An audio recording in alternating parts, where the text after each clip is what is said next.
How you doing? Okay. Good, good. Okay. You just want to say something? We'll just go ahead and get started. This is Congressman Estes, and what we kind of had planned was for Tony Delp was in on the starting of the pizza place, and he's going to talk a little bit about how that started and involved the high school here. And then I think the other issue we want to talk about a little bit is water. We had a meeting last night and I'd like to talk about that a little bit, and then we're planning on checking the grocery store out and the feedlot, so. I guess, Tony, you want to just start on? Sure. We started with the school. We had a class that started up with a business plan, and we were wanting to work with them to be able to give them some education firsthand on starting a business. So they worked through a business plan, actually applied for operating notes, and went through the process of getting things kind of started and up and running, and different projections as far as cash flow and so forth. We had a individual that contributed some money to us to redo the building here, and we put in new equipment, and we've got it set up to where we can accrue some income to kind of keep things up to date and going, and hoping to continue with the school on some projects where they can be involved and learn not just starting a business, but what it takes to keep a business going and running. So it's been a good project. We had, it wasn't a very large class. We had about 5 students that worked with us, but I think we hire maybe, in the neighborhood of 6 or 8 individuals that are young adults that work here now. And in working with them, we've tried to kind of show them what a local business does for the community. For instance, our business isn't that large. We hope to be between 200 and 250,000 in sales through the year, but through that we'll generate probably $4,000 that'll go back into the county to help support our grocery store that we're building, and also just support the county. We put another about $80,000 into the community as far as salaries and wages and that, and of course just the operating and working with other vendors in the community will. We put more money back into that, and so it kind of shows the kids that having a local business really makes a difference in the community. The other thing that's been interesting for them is the fact that we end up having to charge more than Pizza Hut does or whatever, but when you get down to the bottom line, our net on sales will run anywhere from 2.5% to 5%. So you have to manage some things as far as labor and cost of goods in order to just even make a profit and make things work. So I think it's been a good education for them. It's in conjunction with our museum. We've done a timeline here with, and we'll kind of rotate those pictures over the year to kind of show things, and have some displays here that are from the museum. Actually, Hall Museum, who was started by Lucille Hall. She was a 4th grade teacher here and very interested in education, and so we've tied this in with the museum to kind of continue to promote education and do that. So it's been a good project. And a couple of our board members are here. I don't know if you have anything you guys want to add to it. Mitch Minnis and Jim Roman. Been a very positive experience for not only us on the board, but also the community. It's neat to see something going downtown. Yeah. Proud to be a part of it. When Dillon's closed, you could take a shotgun and shoot any way through St. John and you wouldn't hit anybody. And just this little activity on this corner. I walked out one day and looked out the window and there was cars. There was actually people. Yeah. So it makes a difference. Yep. Makes a big difference. It does have a little bit of activity just to get that boost, going. So when you talk about the board, is it part of the chamber, part of economic development, or is it created just for this? Or? We set up a nonprofit 501c3. We're still applying for the 501c3. But the whole museum is also a 501c3. And so we have a separate entity, and we involved some other business people in the community on that board to kind of help give guidance. Yeah. Josh Myers, our superintendent, and he's been working with us too, with the students and different projects that we've done too, so, yeah. So is it the 501c3s just for this?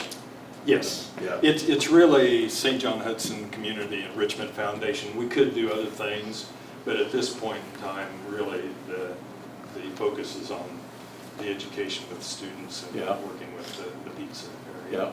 But we could broaden if we wanted to, but right now, I don't think there's that desire until we get things going a little better. Yeah, get something moving, steady state, and then Yeah. grow from there. Right, Yeah. so, yeah. So that's kind of neat. It's such a great learning experience for the students to go through that process and actually just see it work. So many times it's so easy to, well, yeah, that business can take care of that, or they can pay more, or whatever else. And There's really a lot in business that can apply to your individual life too. Yep. It's Yep. basically knowing where the money's going, where it's coming from, Yeah. and making things work. So you might tell him about the project that the kids did about, Pizza Hut has always got really low prices. That's not the whole story, but they've got a price on something. And the kids did a project because our prices were higher.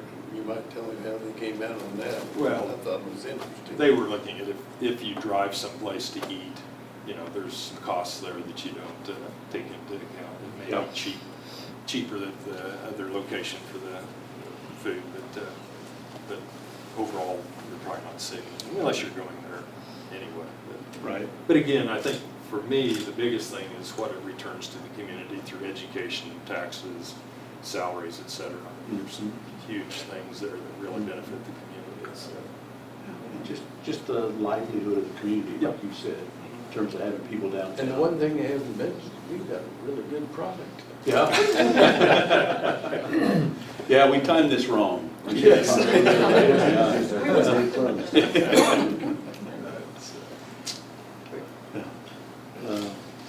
So that's kind of neat to see things like this happening. And well, first of all, I wanted to say, apologize for being late. We had a stop in Hutchinson earlier this morning. Just didn't get out of there fast enough and drive fast enough. And got behind a truck on the way. And didn't see enough of passing lanes on Highway 10, All of those little things you run into. But I appreciate the opportunity to just come out and talk about some of the things that are going on. There's just so many things when we come back here, each of the stops, whether it's the flour mill or now seeing the grocery store come to life after some of the things that getting the grants pushed through and helping make that happen. Every time we drive around and see a White's out now, when we're out and about, we were talking about it last week, we were driving out towards Pratt and past one, so it's actually a great thing for helping the hometown. One of the things we've got to figure out more of, and I know you do a lot here of trying to set up the incubator and the entrepreneurial process and figure out how to make that work, and we've got to do more of that. Just to get that economic development across the state. And that's an issue we have, yes, whether it's jobs and businesses or whether it's housing. And we were at a couple places, even in Wichita and Valley Center, having troubles with housing, having affordable housing for folks. And so we were at a couple places yesterday working through that. So, but it's great to see an adventure like this, or an organization that's working like this. So I could talk a lot about what's going on in Washington, or you mentioned that you can learn a lot in life from business.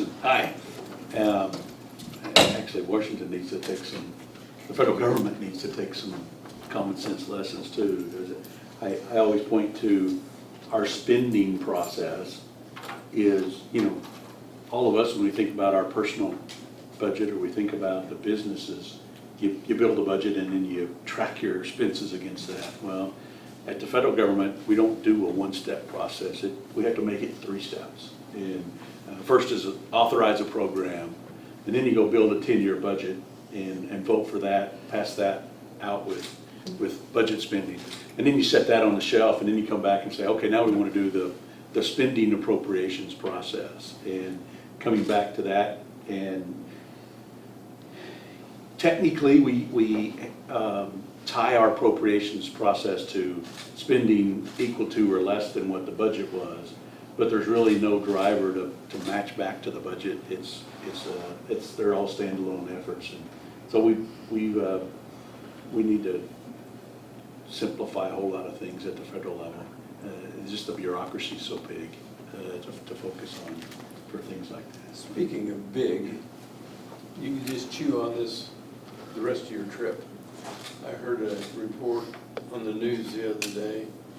The CIA fellow that escapes my mind now, that just lost his credentials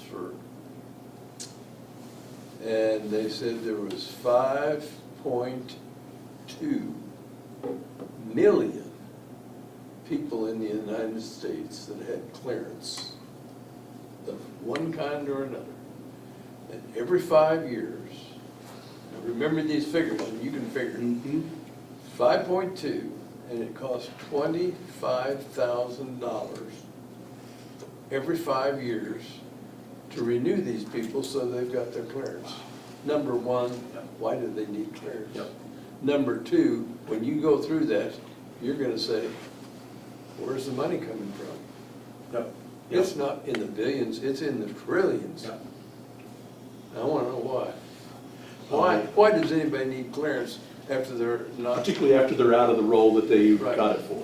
I mean, and I don't know how many people, were those 5 million active today, or those 5 No. million that were out of No, that's positions? 5.2 million total is what I understood. Yeah, so, that'd be 1 million a year that have to be renewed if you're doing a 5-year cycle. And if it costs $25,000 per person, that means it's $25 billion each year Yeah, but it to gets worse than that. renew those. Yeah, Yeah. yeah. What you I need- think. What you need in it's- Washington DC is some entrepreneurs. Yeah. Get rid of the government. Well, Excuse me. what we really need is to go back to the way the government was supposed to be. That's right. Which was limited, which was fewer things. And what we've done over time is we put in place all these programs. So many of them are automatic, so many of them are, they just happen. And maybe it made sense 20 years ago, or maybe it marginally made sense 20 years ago, and they don't make sense today. But because our government was designed to not put many laws in place, you also can't end laws that are in place. So I'm a big advocate that we put sunset provisions on every program, every agency, every 5 years, every 7 years, and come back and review it. Maybe it makes sense to renew it, keep going. Maybe it makes sense to kill it. Maybe it makes sense to modify it, but keep it going. Well, that's a great segue into one of the issues that's really affecting the outlook of Stafford County right now, which is the way that we manage Quivira National Wildlife Refuge. I mean, we have some people in the room here who can speak much more in depth to that than I can, but the way that they are proposing that and really they have the authority to push that we manage our irrigation here is a great example of, the federal government doesn't have the same oversight that the rest of us do. Yep, yep. So what happened last night, or what's the latest? I don't.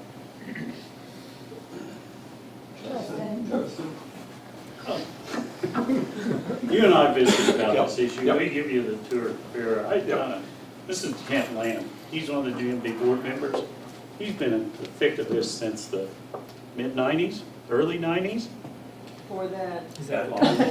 Before that? Before that. I'd like to segue to him for the moment. Yeah. Okay. I think there's several focuses, and a lot of our problem with doing this is they're trying to use a vehicle that's supposed to be voluntary to solve an impairment, which is not non-voluntary, and very binding. And chief engineer is doing that, which you'd be familiar with the agencies in the past. Probably one of the things that would help us most, not going into details of and opinions, is we're unusual in that this problem can really be solved with augmentation. In other words, bringing water available to the surface water right holder, which is Quivira, the National the Department of Interior. One of the big helps to us is we made 2 offers to them, both of them for augmentation at specific sites on the refuge where they want to. See, this is 2,200 acres, 22,000 acres, big place, and you start running water in there, it runs all over the place, a lot of disappears, and there's no beneficial use to it. Yep. But yet you still have to account for it, and you have to provide it. Okay, we tried to give them a smaller amount at specific locations, and they came back and said there are going to be no wells, and there's going to be no pipelines or anything else. But if you go up there, they have some oil lines, they have other lines. And they've also found that other refuges throughout the nation have wells, augmentation wells. Seldom is there water available on site to meet their needs. If they're an individual, the chief engineer cited a case in Stevens County. These were groundwater users. You had an impairment. One guy was impairing another, one well was impairing another, different ownership. And one of the rulings on it was the first guy that filed the impairment against the other guy, they told him lower his point of diversion. So he did. Gooch Mills, in case you happen to know the case, about 20 years ago, Mr. Mills, the one that caused the trouble, he didn't have to pay for him to lower his point of diversion. Now that's a mini of what we could do. We're not even saying the water's there and usable on refuge. We've even, Cigar said, we'll pay the price of bringing it to the surface for your use. Now it's technically lowering their point of diversion. And they said no. Federal law bans use of having wells on refuge. We're trying to get rid of all pipelines of any kind. These just be water lines, what they'd be. And so they said, you can do it, but you're gonna have to go off refuge onto private land and work through that process, which is going to be very expensive and very tedious, to say the least. And the thing is, that's a saltwater marsh, which means it has, you've been there, high concentrations. The water over there in that area can be utilized for augmentation and not be really useful to any other purpose. So it doesn't make much sense to come over this way probably and take good fresh water, contaminate it, and then the other side of it is the Corps of Engineers held out since clear back in the early 50s that the rattlesnake dumps 200 tons of salt a day into the Kansas River. And at one time they were going to put some dams in, a dam just north of St. John, then brine dams over, and then to stop the flow of it. Well, here we are. They turned after they decided it wasn't cost effective in the mid-50s. Then they turned right around and filed for a water permit, and that took 30 years to perfect it. And all the irrigation was developed in the meantime. So really, the thing that we could get out of it mostly is if we could come top down to Denver and put a little persuasion on them. I would start using the word pressure. Persuasion might be a better word, to allow that to happen. I think that we can find funding to do it, either locally or beyond, but in other words, it wouldn't be a budgetary constraint to them or liability. I think it can be done, but right now we're kind of looking for some help on the Washington side to come with the Department of Interior to allow this to happen. And it would be, we're fast, efficient, everything is good in doing it in that it's their property, they'll be entitled to use the water as they please. We'll provide the mechanics of doing it and the cost of operation probably, which is I wish they had that for irrigators too, same program. Somebody else pick up the tab. But I think it could cut the cost. I think it's likely it could cut the cost of the project a third maybe. We don't know because it's just a deal, because you're getting easements, right of ways. Some aren't going to sell. some are gonna laugh. So you're gonna condemn them? Well, I'm not a condemner, so I don't know how you're gonna work around through that. And you're talking about 5,000 acre feet of water, which is quite a bit of water, quite a bit of water. And Yep. we'd like to see some help from you and our senators, whatever your possibilities are in contacts. Yep. And One of the things, that- and I got a couple questions for you when we get back to, but one of the things I've seen is that Fish and Wildlife is probably slower to respond to, hey, there's a new climate in Washington.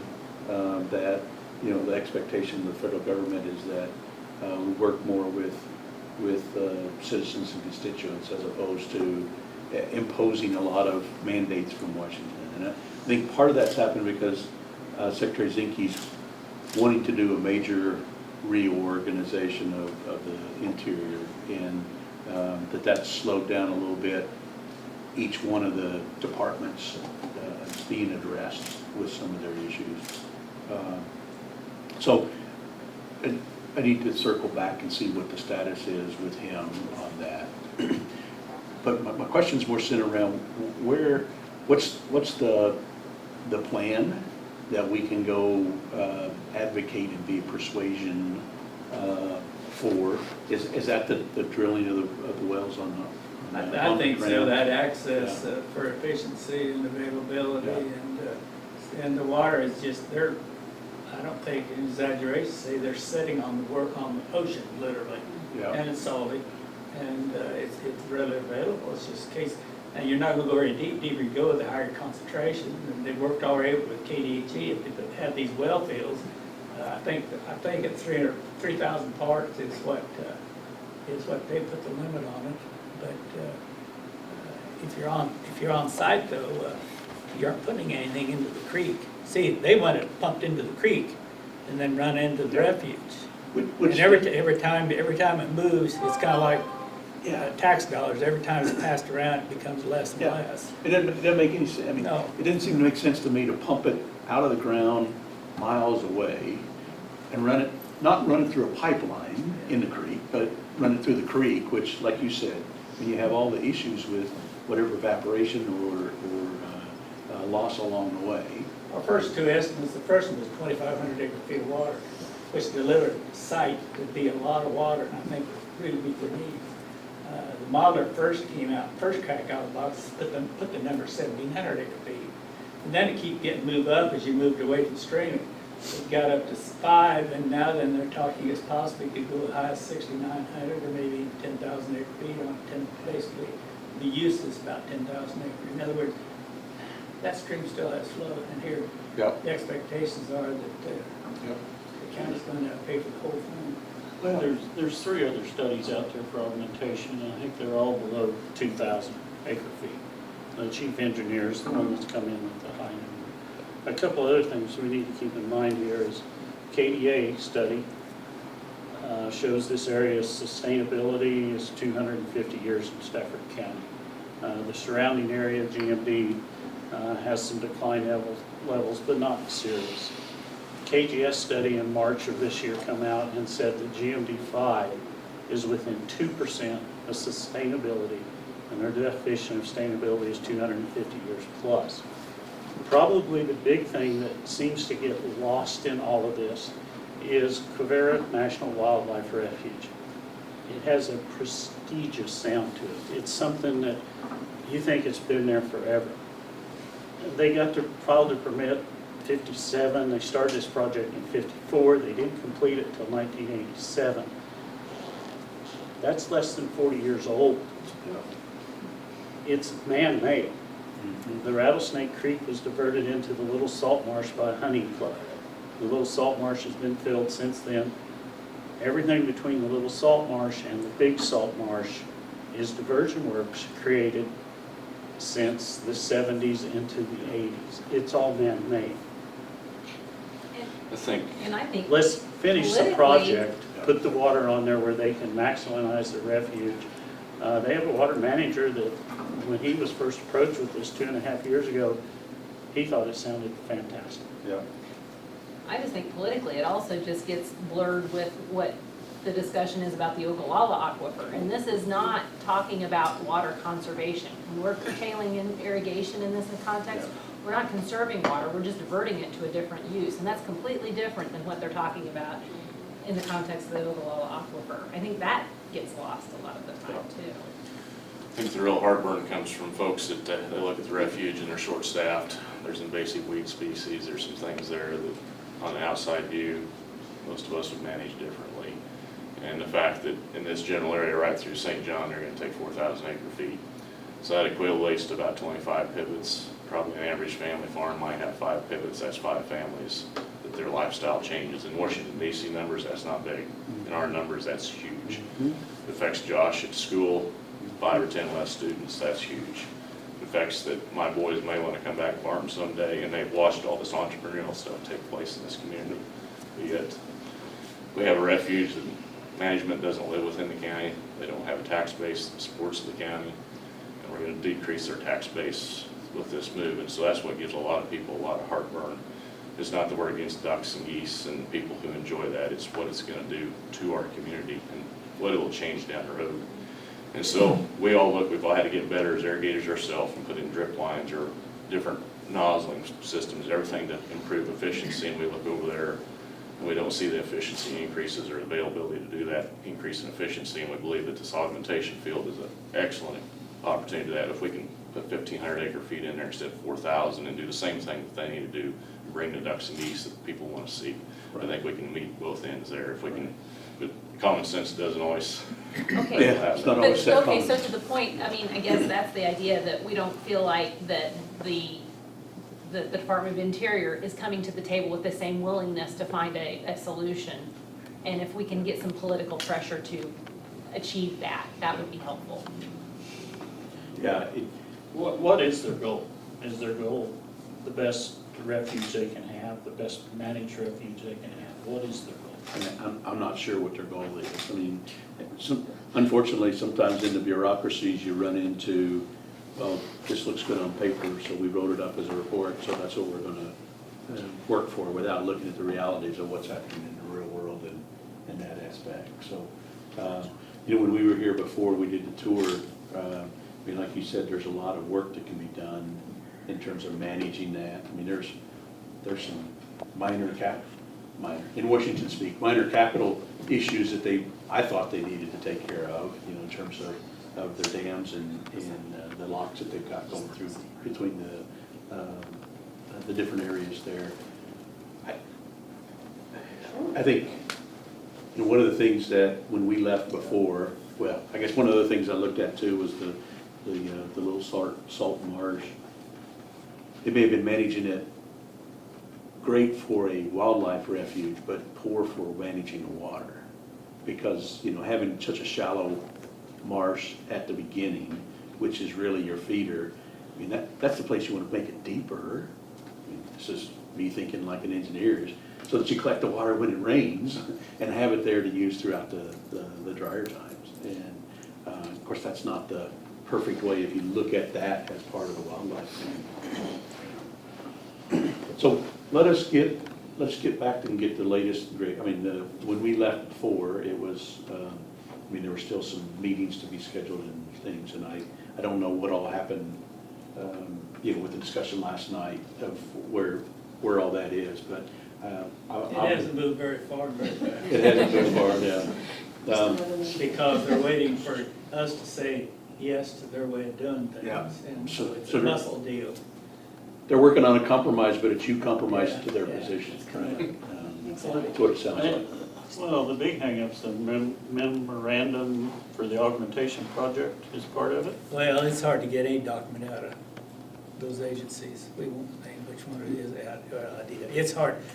You've seen it when you're in Topeka, it takes forever to get an approval on a project of any kind coming out of there, and just to change of use of something like this, it may take 2 years to get it. Yeah, yeah. They say it's better than that, but sometimes it takes less than that. But it's a very slow process. And I think locally, not speaking on behalf of, he was there last night, but I really did visit with him. Their management team there is limited.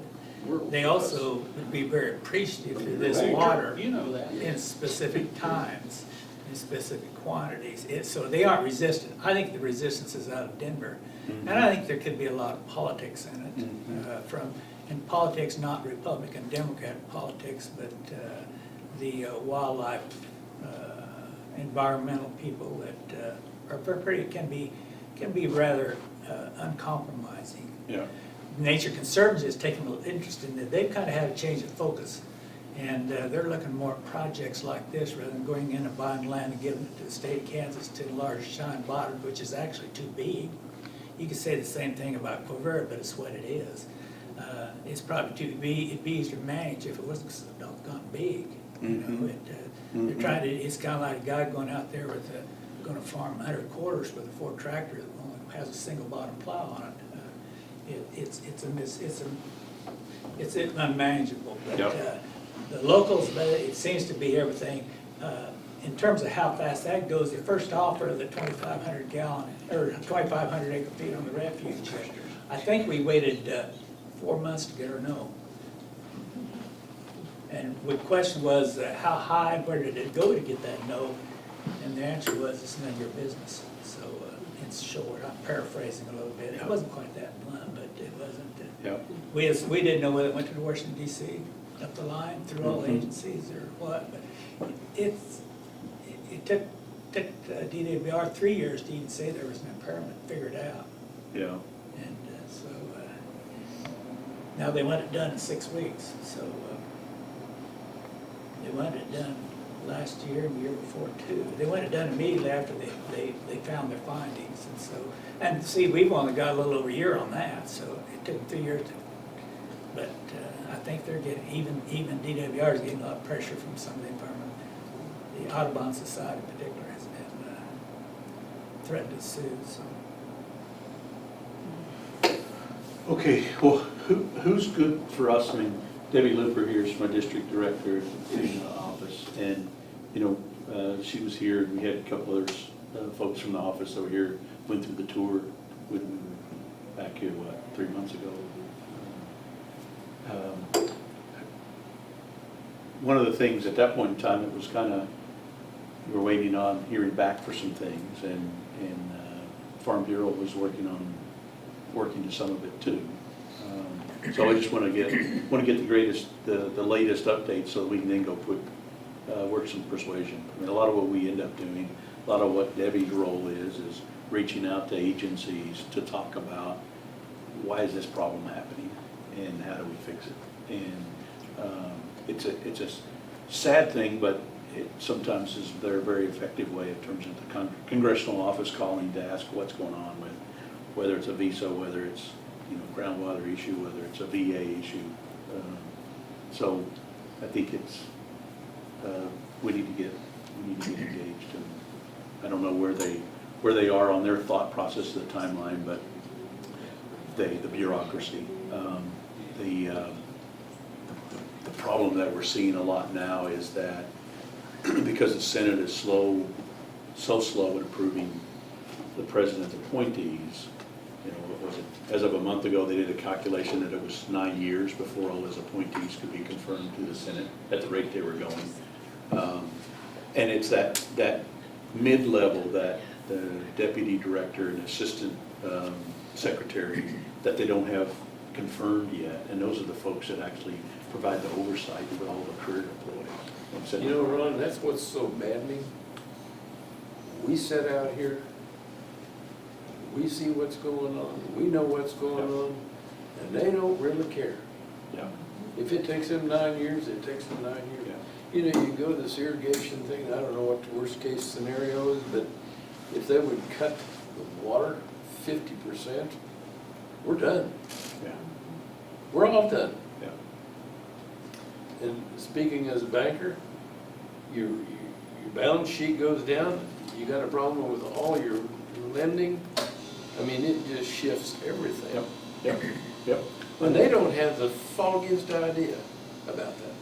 It's because over and over again, too many times the bureaucracy, because it's gotten so big, that the majority of the people there spend their time dealing with the person sitting next to them.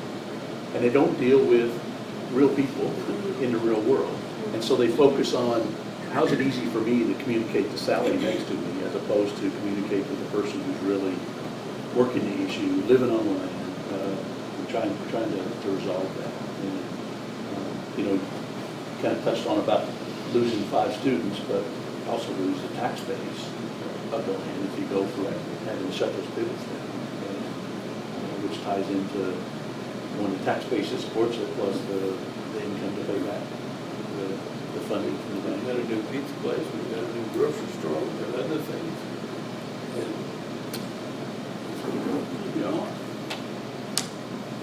You know, I'm kind of a new person on this Rattlesnake Basin deal. This has been going on 30, 40 years, and they just ran a new model that came out in last August, and they increased the basin size. So now since August, I'm in the Rattlesnake Basin. And so now they're talking before the end of the year, they're wanting to cut, you know, our water rights, which Brian was talking about, the high impact area, they're wanting to take 4,000 acre feet. My farm is 8.5 miles away from the Rattlesnake, and they're talking about cutting my water 23%. The numbers that they're, and I have an old water right. You know, this impairment, from what I've understood, is they say we're impairing 5,000 acre feet of water. When they're wanting to cut all the water permits around, that's 210,000 acre feet of water they're wanting to take out to cover 5,000 acre feet. When this augmentation would cover it, you know, they're wanting to cut big water rights down to 145 acre or 146 acre feet per circle. You could raise corn this year, but this is a wet year. On a normal year, you can't raise a corn crop. And they're talking about 1,900 wells. I mean, that's a lot of devastating for this community. It doesn't make sense. The solution for the problem, that's the real problem. And that's the issue that we've got to go address, is what's that. So, let's get on it, let's see what let's get the latest update from there. Then we'll start making some calls and working with the department here and start at that direction. Another thing you touched on there, not to change horses here, but you mentioned visas. And I guess from an agricultural industry, what we see, community that's got a lot of Hispanic folks in it, it's which are important members of our community, is getting this immigration problem fixed. That people who've been here get them legal in a common sense kind of way. The H-2A worker program is pretty valuable to agriculture businesses in our area, and maybe expanding that to year-round help. And I'm not 100% sure what the H-2C programs got in it, but I think that starts to address it. Because that's one of the things that we're concerned about, where the labor force is coming from and what available waivers are. And, you know, Iowa highlighted last week a problem, and that was a very unfortunate situation that brings to the forefront again. There's some underlying problems that got to be fixed in this system. Yeah, there's so many things broken in immigration system and process. Not just the folks that came in illegally, but also the folks that try to go through the legal process, whether they're trying to become citizen or just go through the work permitting process. We tried, Senate tried earlier this year, the House tried. Unfortunately, I think in both cases, particularly the House side, got caught up in the election year politics of not being able to pass a bill because it was easier for some people to campaign on this huge problem as opposed to working to solve the problem for people. And, you know, the bills that came up, you know, one of them I voted for, one of them I didn't because of the way the wording was structured. But, you know, the H-2C new category would be to allow 18 months for somebody here, which was intended to address if you're running a dairy, if you're running a ranch, if you're running a feedlot, you need somebody here full time. If you're picking strawberries in California or lettuce, you're there for the season. And so having that longer period of time allows folks to work whichever farming environment they're in. And so that's the piece that we've got to get back to. We've got to address the work visa issues at the least. We've got to address legal residency for some of those issues. We've got to address border security so that we know who's here and who's not. And that's at the border, but it's also having the folks tracking visas, because the majority of the people that are here illegally now came here legally, either on a school visa, on a temporary work visa, on a, just a visitor, a pleasure trip, and just overstayed their visa for whatever reason. And so we've got to get back to solve that. Unfortunately, I don't hold a lot of confidence that we'll get it done before the November election. We'll be there 3 weeks in 3 weeks in September, and then 2 weeks in October is what we're scheduled to be now. And then back after the election. So it's something that we can tee up. We've got several things we've got to do. We've got to get the Farm Bill done. We've got to get appropriations for 2019. We've got to address the FAA reauthorization, all of them before September 30th. So. Are there proposals that you feel good about that are actually crafted that just don't stand the likelihood of passage in this environment? Or do you think that the right solutions are even being offered? I really liked the Goodlatte bill that was brought up. It was that first bill that the House voted on. And not just as it was originally introduced, but as it was added to, because there were some things being added to address more of the H2C issues. And but it addressed border security, which, I mean, that includes more border patrol agents. It includes some funding for a wall or a fence in some places that made sense, and that's the political hot button right now. I mean, we don't want a wall. We don't want the Berlin Wall in the United States, but there's places where it makes sense, and between Southern California and Mexico, where there's houses on either side of the border, and having some barrier, some sort of it doesn't make sense in the rural hills in Arizona and Texas that'd be a silly solution. Provides legal residency for the DACA, the people that came here as the DACA categories, and would allow them to apply for citizenship, but they have to get in line and follow the same process everybody else did. Didn't give them a special path. And change that extended chain migration, which, we have, the intent was for when somebody becomes a citizen, they can bring in their family. And conceptually, that's your spouse and your minor children. Well, the way the law is today, it's when you become a citizen, you can bring in your spouse, you can bring in your minor children, you can bring in all of your adult children, your brothers, your sisters, your parents. All of those can come in on your citizenship. And so what we're saying is, let's pare that down to the core family of the individual, their spouse, and their minor children, and all the other adults in their family can apply for citizenship on their own record and go through that as adults.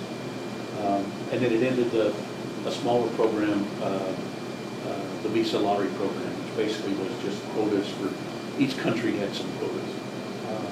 And what the whole intent there was to free up more slots that then could be used for work merit type categories, whether they're in agriculture, whether they're in technology, whether they're in other areas, but not reduce the number of people that migrate in, but instead of having all these extra people that get in on a quota or people that get in as extended family members, that you come in more on a merit or work category.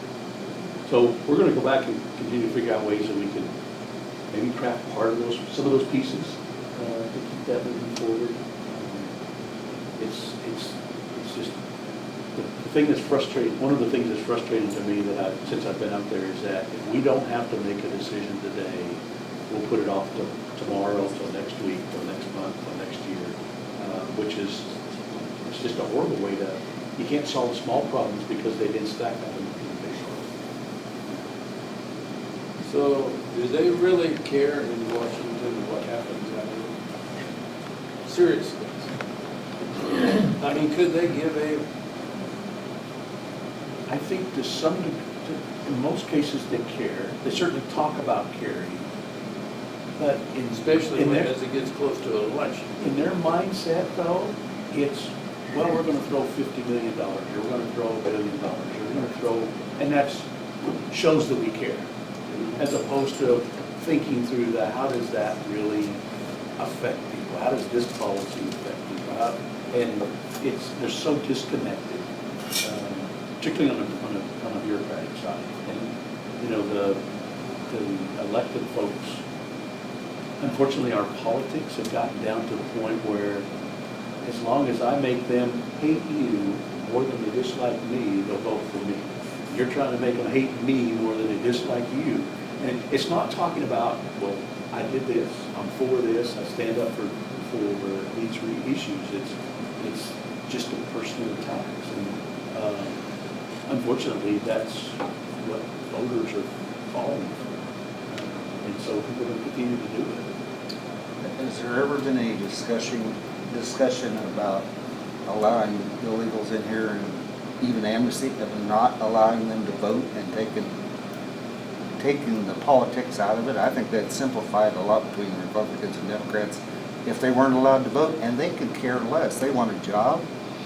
Farmers want workers. I think Set up a program, but don't allow them to vote.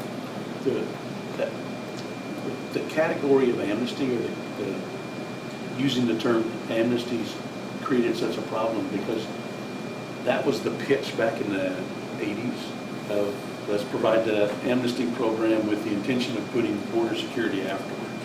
And so I think probably what we can get past is not necessarily amnesty, but using legal residency status, particularly starting with the DACA folks, because that's the one that's out there right now, is that they didn't make the conscious decision to break the law. It was their parents that made the conscious decision. And there's, you know, not knowing whether they came as a 2-month-old or as a 16-year-old. I mean, they still came into the category of minor children for their parents who were bringing them in. So that's why I like the category of let's put them, give them legal residency that's automatically renewable every 3 years, provided they don't get involved in criminal activity. It addresses the certainty that they didn't have a status. They can come out of the shadows. They can apply for all the driver's license, going to school, all of those categories, and then applying for citizenship is fine, going through the normal route. And so that's why I think that's a workable solution. It's a matter of how do we work through that process. I just think the Democrats and Republicans could reach an agreement a lot more if they weren't worried about who they were going to vote for. Yeah. Yep. Well, the Democrats want them to become citizens. I know. And part of that problem, I mean, more and more I see this, is that it's almost having a 2-year term in the House is such a bad dynamic because you only get 6 months in the odd number of years, and then you're starting to say, okay, how do I position somebody so they have to vote this fall on this bill so that we can talk about it for the next year. And, now we're not even going to have sessions every day in October, before 3 weeks of sessions that we would. You're always running for office. Yeah, yeah. And if you're not running, you're wanting to make sure that you position yourself well or position somebody else badly.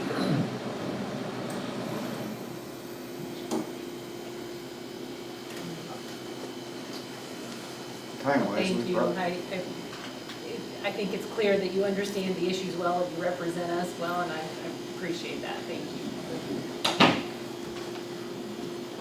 Time-wise, we probably ought to move on to Right. everybody here. Yeah. Okay, well, thank you very much for hanging out and talking about different things. I know we still got a couple stops. I don't know if everybody's going to the grocery store or not. You might want to mention the newsletter so we can keep up on what's happening in the Yeah. city. Yeah, so if you're interested, we do a weekly newsletter from the office, just talking about the different things that are going on. And it's more just an update for folks. And I try to focus on making sure that it talks about it's not necessarily a puff piece, and it's not 20 pages long either, but it just talks about some of the details. So you can go to estes.house.gov, and sign up if you're interested for that. And that's not the campaign piece. So if you want to do the campaign piece, you can do that on the other side. But